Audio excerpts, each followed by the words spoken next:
Hi guys, this is Neil and welcome back for another online educational vlog. So this is the chapter 7 on the discussion of the 10 reasons on why you should take your master's degree, which focuses on networking opportunities.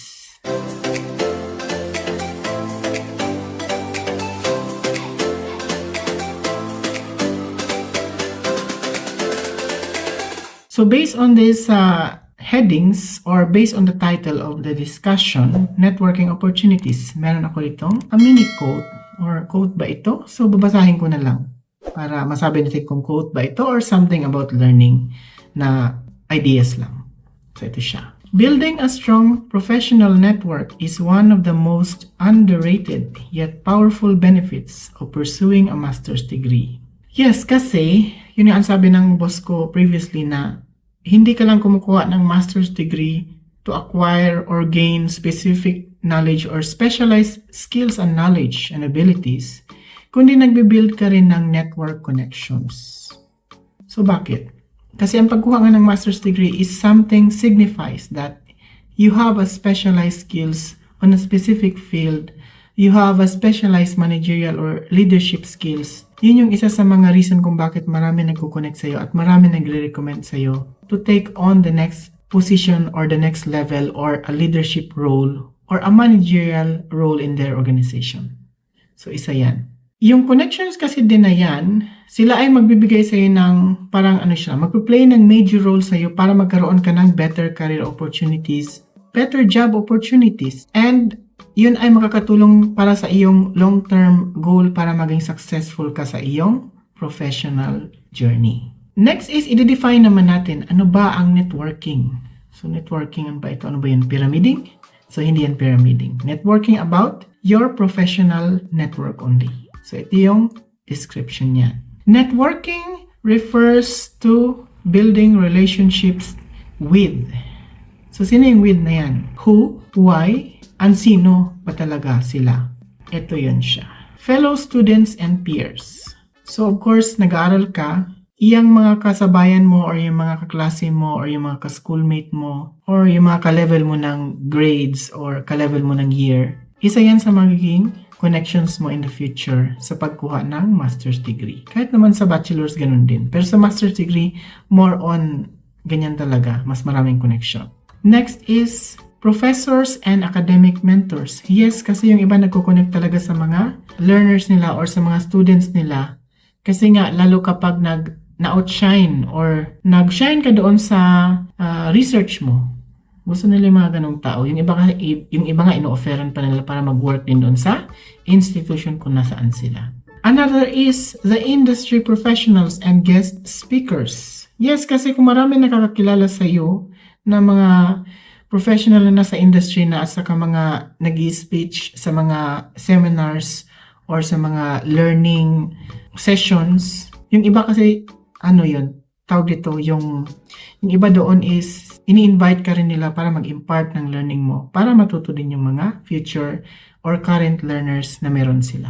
And, of course, yung alumni and professional communities. Yes, kasi hindi lang naman yung mga yan, kundi meron pang mga ibang alumni ng schools na hindi mo na sila ka-year or nauna nag-graduate sa'yo or later on nag-graduate after mo. And yung mga professional communities, yung mga organizations, yung iba kasi nag-a-add ng mga ganyan. So marami nag-a-add sa akin sa some other social media accounts ko na hindi ko kilala, pero nagme-message na ganito kasi yun, ganyan yun. Gusto lang din nilang matutuan, humingi ng advice sa akin regarding doon sa journey ko sa online education. Which is, ito nga, isa ito sa mga binibigay ko na, or ginagawa ko na content kasi para na-share ko kung ano talaga ang nagiging learning ko sa pagkuha ng online education at kung paano ko siya ginastify and in-apply and anong way ang ginamit ko para maging effective ang aking learning through this type of study or educational process. So next naman is, paano ba nakaka-affect ang master's degree para ma-enhance ang iyong networking? Skills ba yan? Capability ba yan? Or gaining connections? So ito yung una. Access to like-minded professionals. Yes, sila yung mga individuals or professionals na merong similar goal kagaya mo. Sila yung may ambition na kagaya mo or similar sa'yo. Or iba man ang ambition nila, may parehong proseso kayong dinadaanan. The next is, sila yung professionals from diverse backgrounds. So bukod sa magkapareho kayo, iba-iba ang background na pinanggalingan niyo. Magkapareho kayo ng goal pero magkaiba kayo ng profession. Or magkaiba kayo ng field or magkaiba kayo ng industry. So either lang yan sa dalawang yan. And in addition to that, yung dalawang yan kasi is sila yung magbibigay sa'yo ng collaborative and inspiring environment. So mostly na ipoprovide nila yan. So gaya ko na minsan may nakikipag-usap sa akin, sabi ni sa akin na, ano ka pala, ganyan ka pala magsalita, no? Nakaka-inspire, sabi sa akin. Yes, kasi kailangan ganun. Kasi alam nga namang sirain ko pa yung mood mo kung sira na talaga. So dapat pagaanin natin para medyo light ang world and mag-isip ka pa ng ibang paraan or way na mag-improve. Hindi yung ibabagsak mo na lang yung sarili mo talaga. So, para yun actually sa mga depressed na tao, yung depressed na tao na lumapit sa iyo, huwag mo nang dagdagan para mas ma-depress siya. Dagdagan mo na lang ng something positive para maging light yung pakiramdam niya. Parang ganun lang yun. Yun ang inspiring environment. So, next is connections with faculty and experts. Yes, kasi ang professors more often meron yan silang industry experience. Meron yan silang maintain professional networks. So most probably sa mga academics ka talaga makakuha ng maraming network connections. Lalo kapag ikaw ay nag-aaral ng master's degree or pinupurso mo yung specialized degree na yan para sa future improvement ng professional skills mo.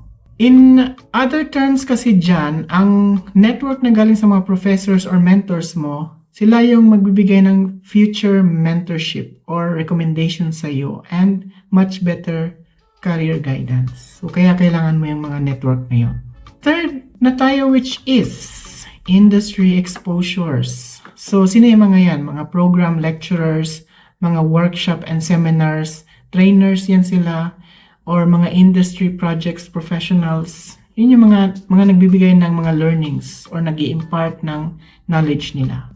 Kasi kung ikaw ay nag-attend sa mga events na ganyan, magkakaroon ka ng idea or chance na mag-connect sa mga real-world industry professionals. So kung magustuhan ka nila, of course, i-connect ka nila sa network nila. Yun lang yun. Fourth naman is alumni networks. So yung pag-graduate mo sa master's degree or kahit anong degree pa man yan, ang alumni kasi is one way to connect with other alumni communities. So, connect lang yan. Next is, pwedeng dalhin ka niyan sa professional networks na mas malawak din ang connection. Kasi bakit? Ang pagkakaroon ng dalawang connection na yun, pwede ka magkaroon ng job referrals, pwede ka magkaroon ng more better advices, pwede ka magkaroon ng better mentorship from different people from different origins. Yun lang yun. Provided na sana maging positive lahat ng i-advise nila sa iyo. Fifth naman tayo, which is career opportunities through connections. Yes, yun nga yun. Ang networking or network connections can lead for you to get a better job offer, a better internship opportunity, or a better collaborations with other professionals. Kasi bakit? Dahil majority ng mga opportunities or job opportunities ay nanggaling sa mga taong kilala ka, kakilala mo, na alam na yung way of working capability mo or work attitude mo. Yun na yung mga tao na kahit nakapikit sila na kaganyan, alam nilang sabihin na itong taong ito, magaling ito magtrabaho. Yun. Without telling, basta nakita lang nila yung pangalan mo, sasabihin nila na ganito ka, ganyan yan. Yun. Maraming tao na ganyan. Marami ako na-experience na nito lang nakaraang time na nakikipag-usap ako sa mga other executive ng company, yun agad ang bungat. So, yun yung sinasabi na, ito si taong ito, sinasabi ko sa kanya, pumunta siya dito sa akin, lumipat sa akin, ayaw lumipat. So, yun pa lang usapan namin. Hanggang ngayon, hindi pa rin siya tapos sa lipatan portion. Kasi gusto nila akong pumunta nga doon sa department nila. So, tanong ko naman kunwari, bakit niyo ba ako gustong nandyan? Pero alam ko naman kung anong reason talaga. So, yun. So, dito sa network connections, meron din yung mga challenges and limitations. So, ito yung una. Limited interaction on online programs. Yes, kasi pag gumukuha ka ng online master's degree, nakafocus yun dyan itong part na to. Limited yung face-to-face opportunities to interact. Yun yung reality dyan. Next is less informal relationship building. Yes, sabi nila less informal. Pero sa akin kasi, it depends on you as a learner din talaga. Kasi more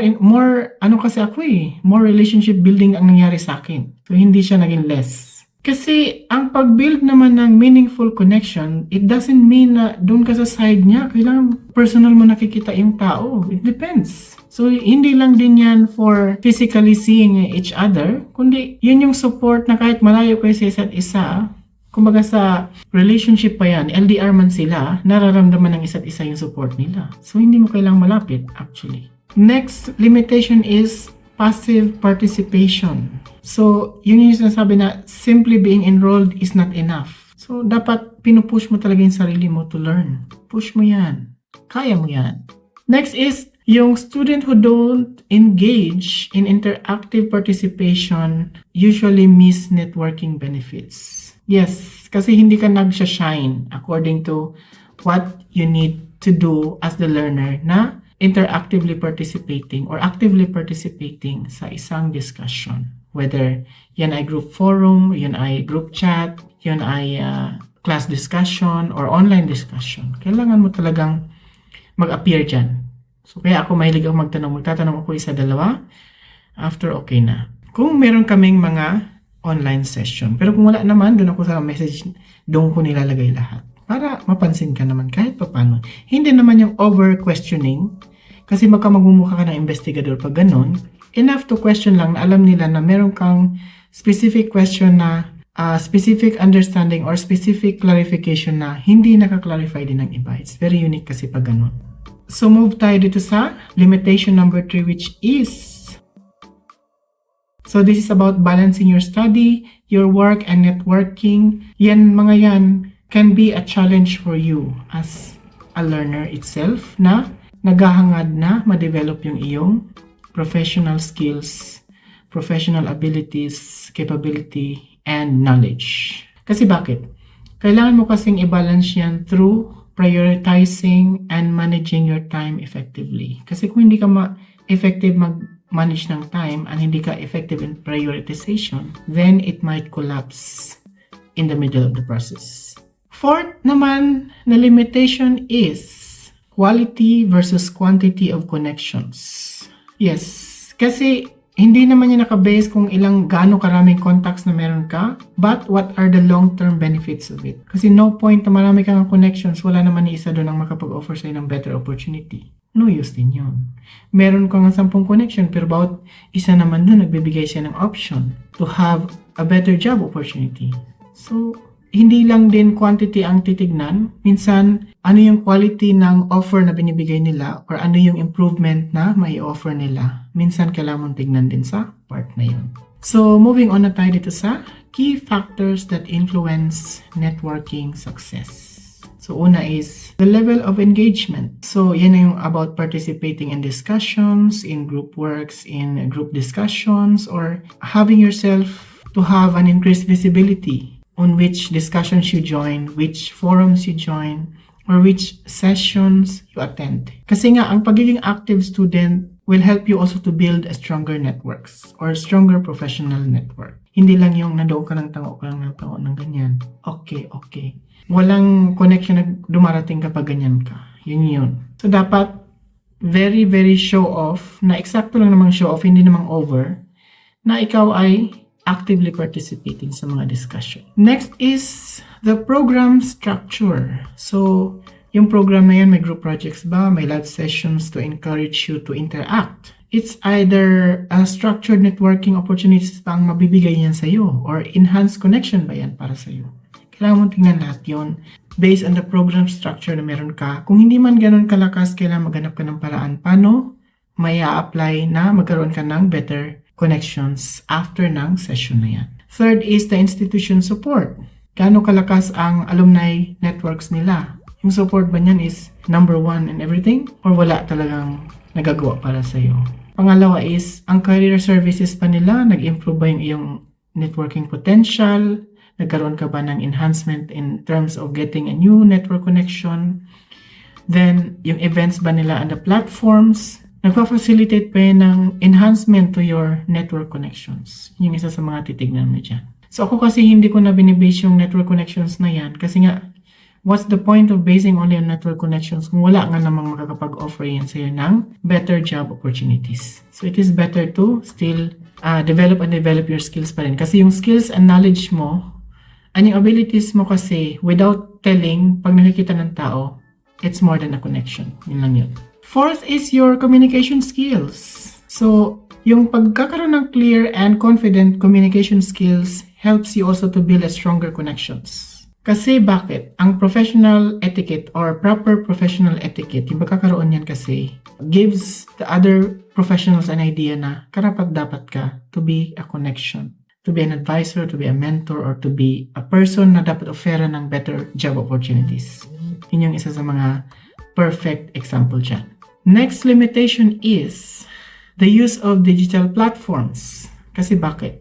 Yung online tools, forums ba yan, professional networks, nakakapag-help naman yan to maintain your connections. Pero kasi, ang connection kasi talaga, pag consistent yan, nagbe-build ka ng stronger relationships. Pero kung connecting lang tayo, hindi naman ganun ka-strong din, then it will be weaker and weaker and weaker and weaker as time goes by.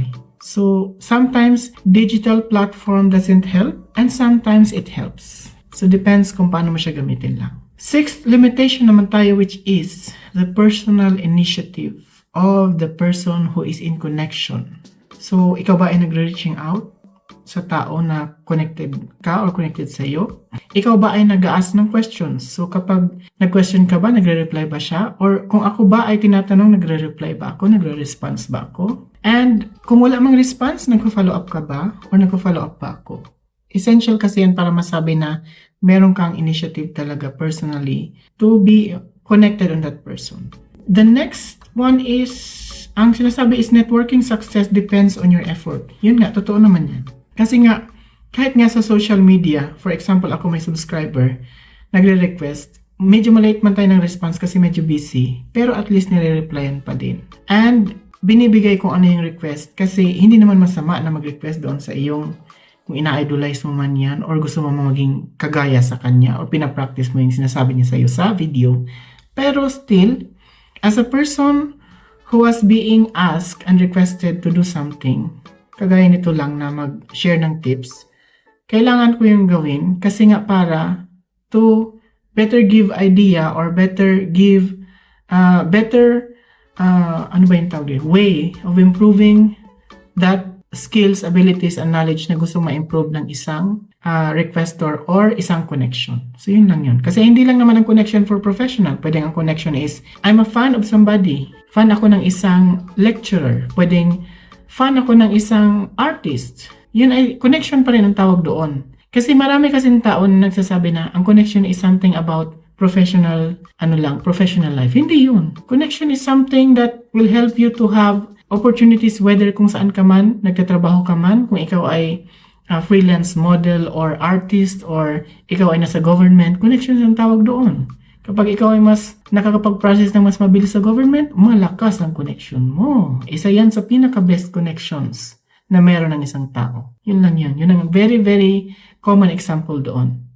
Kasi maraming ang gamit ang pagkakaroon ng strong network connections. Kaya naman, i-end ko na dito yung aking vlog about this chapter, pero magbibigay muna tayo ng key takeaway sa vlog na ito, which is, pursuing your master's degree not just provide you more than the knowledge that you need, it gives you also an enhanced connections or network connections, and it will help you to build a stronger relationship today that can become an opportunity where you can rely on it tomorrow or in the future.